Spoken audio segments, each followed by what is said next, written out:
സാരിയുടെ ഫാബ്രിക് പറയുകയാണെങ്കിൽ soft semi silk ആണ് സാരിയുടെ ഫാബ്രിക് വരുന്നത്. വളരെ ലൈറ്റ് വെയിറ്റ് ആട്ടോ സാരിയുടെ മെറ്റീരിയൽ. ഇതിൽ വരുമ്പോൾ ബേബി പിങ്ക് ആണ്. ബേബി പിങ്ക് ആൻഡ് ഗ്രീനിലായിരിക്കും ഒരു ഫ്ലോറൽ വർക്ക് വരുന്നത് കേട്ടോ. പീച്ചും ഗ്രീനും കൂടി ആയിരിക്കും സാരിയുടെ കോമ്പിനേഷൻ വരുന്നത്. അവർ എംബ്രോയിഡറി വർക്കിന്റെ കോമ്പിനേഷൻ വരുന്നത് പീച്ച് ആൻഡ് ഗ്രീൻ ആണ്. ലാവൻഡറും പേർപ്പിളും കൂടി കേട്ടോ. ഔട്ട്ലൈൻ വരുന്നത് പേർപ്പിൾ ആണ്. അവർ ഇന്ന പോർഷൻ ഫില്ല് ചെയ്തിരിക്കുന്നത് ലാവൻഡർ ത്രെഡ് വെച്ചിട്ടാണ്. പിങ്ക് ആണ്. പീച്ചും ബേബി പിങ്കും കൂടി ബ്ലെൻഡഡ് ആണ് സാരിയുടെ ഒരു ഫ്ലോറൽ ഡിസൈൻസ് കേട്ടോ. ലീഫ് പാറ്റേൺ സെയിം എല്ലാ സാരീസിനും ഗ്രീനിലും തന്നെയായിരിക്കും വരിക. നെക്സ്റ്റ് ഫ്ലോറൽ ഡിസൈനിന്റെ കോമ്പിനേഷൻ പറയുകയാണെങ്കിൽ ലാവൻഡർ ഗ്രേ ആൻഡ് ഗ്രീൻ ആ ഒരു കോമ്പിനേഷനിലാണ് വരുന്നത് കേട്ടോ.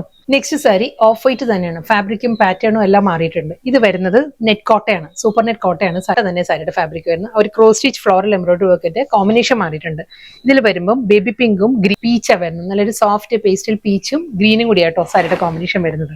എല്ലാ സാരീസിന്റെയും ഒരു കളർ പാലറ്റ് പറയുകയാണെങ്കിൽ ഒരു ഓഫ് വൈറ്റ് ആണ് സാരിയുടെ കളർ വരുന്നത്. Off white. നെക്സ്റ്റ് സാരി ഫാബ്രിക്കും പാറ്റേണും എല്ലാം മാറിയിട്ടുണ്ട്. സോഫ്റ്റ് സെമി ലിനൻ ആണ് സാരിയുടെ ഫാബ്രിക് വരുന്നത്. Off white with red pure soft mul cotton ആണ് സാരിയുടെ ഫാബ്രിക് വരുന്നത്. വളരെ സോഫ്റ്റ്.